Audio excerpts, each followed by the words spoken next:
Amis du jour, chalutations. Pour les petits nouveaux, moi c'est Sekhmet et je vous souhaite la bienvenue dans mon podcast littéraire.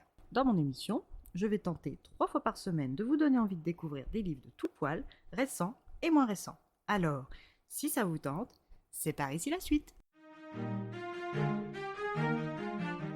Aujourd'hui, je vais vous présenter La bibliothèque disparue de Rebecca Stead, publiée aux éditions Saxo. Dans ce roman, nous allons partir pour Martinville, une charmante petite ville. C'est ici qu'est né et vit Evan McClelland, élève de CM2 avec ses parents Edward et Martina.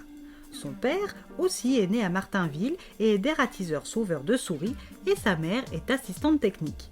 Ils sont tous les deux très occupés et lui accordent leur confiance facilement. Il a depuis 2 ans l'autorisation de rentrer seul à la maison après l'école, ce qui n'est pas le cas de son meilleur ami Raph. Ses parents à lui sont beaucoup, mais alors beaucoup moins permissifs et le brident absolument pour tout. Raph est un garçon obéissant et aimant, alors il tempère son tempérament aventureux et courageux pour préserver la santé mentale de ses parents. Mais Raph a beau être docile et patient, il sait aussi que toutes ces règles prendront fin quand il sera collégien, soit dans quelques jours à peine. Les 2 copains sont excités à la perspective de pouvoir pratiquer plus d'activités ensemble. Et pour cause, ce matin de dernière semaine d'école, donc de dernière semaine d'élèves de primaire, sur le chemin, Evan découvre une boîte à livres fraîchement installée avec un chat roux en guise de gardien. Ce chat roux, il le connaît de vue car il habite la maison de l'histoire. Autrefois, cette maison appartenait à la famille Martin, les fondateurs de la ville. Aujourd'hui, elle est plus un musée qu'un lieu de vie. Cette vieille bâtisse n'a pas d'électricité, ni le confort moderne d'ailleurs, mais elle est parfaite comme elle est pour les 3 fantômes qui y vivent. Evan emprunte donc 2 livres dans cette mini-bibliothèque et part vite à l'école. Une fois le débrief fait avec Raph, il est décidé qu'il y retournerait, enfin surtout Evan, puisque Raph ne peut pas encore traverser la rue seul, le soir pour faire l'inventaire des livres disponibles. Evan, ayant découvert que Comment écrire un roman à énigmes, le livre qu'il a pris le matin, avait été emprunté par le célèbre auteur H.G. Higgins. Une fois sur place, les 2 amis constatent que sur les 44 livres présents, 10 avaient été empruntés par son père à lui et qu'ils avaient tous été rendus le même jour, soit le 5 novembre 1999, le jour même de l'incendie de la bibliothèque municipale. Initialement installée juste à côté de la maison de l'histoire, la bibliothèque était superbe avec sa tourelle, son clocher et ses grandes portes bleues. Intrigué par cette découverte, le duo se dit qu'une enquête doit être ouverte. Evan, motivé par sa lecture, commence à prendre des notes comme le lui conseille son livre. Les événements autour de l'incendie de la bibliothèque sont flous et Evan pense que le célèbre H.G. Higgins a peut-être des réponses.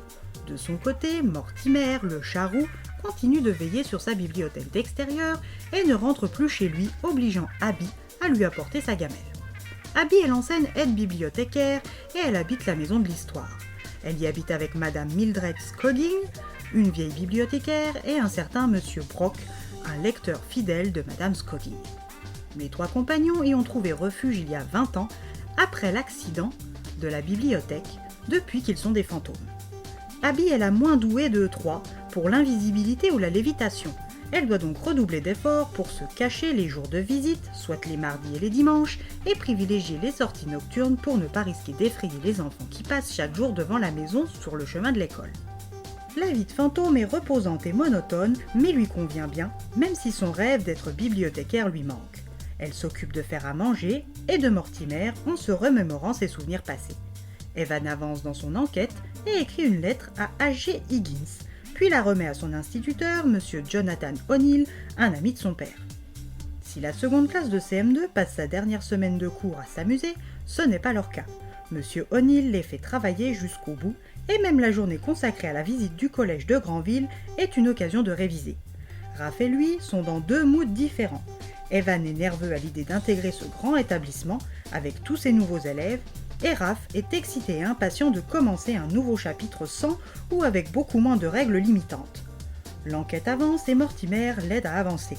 Car Mortimer a un poids sur le cœur depuis que la bibliothèque, qu'il avait vu naître sa sœur Pétunia et lui, a brûlé. Il se sent responsable, mais il n'arrive pas à avouer le pourquoi. Un soir, alors qu'il surveillait sa bibliothèque, agrandie par des dons et des améliorations tout enfantines, il croisa la route 2 souris. Ces mêmes souris dont il avait la charge de les chasser dehors de la maison de l'histoire. Madame Scoggin y étant épidermiquement allergique. Ici, en pleine nature, il peut se contenter de les regarder passer sans même leur parler. Mais Mortimer serait peut-être bien inspiré de tailler une petite bavette avec les souris pour régler son problème. Evan et Raph vont quant à eux devoir pousser leurs réflexions plus loin et interroger les bonnes personnes pour résoudre le mystère de l'incendie de la bibliothèque municipale. Mais après 20 ans, il ne reste que peu d'indices et pas de témoins. À moins que, à vous de chercher avec Raph et Evan les potentiels témoins restants.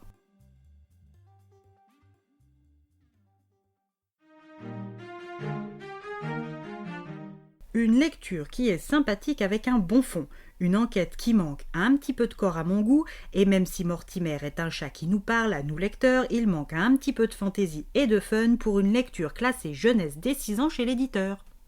Et bien voilà, j'en ai fini pour aujourd'hui. J'espère que cet épisode vous aura plu et vous aura donné des nouvelles idées de lecture. Si vous souhaitez découvrir d'autres petits bonbons littéraires tout droit sortis de ma bibliothèque, je vous retrouve le jeudi 8 mai prochain pour un nouvel épisode. Et si d'ici là je vous manque de trop, n'hésitez pas à me rejoindre sur mon compte Instagram @leslecturesdeSekhmet. Sur ce, chalut les amis et à la prochaine.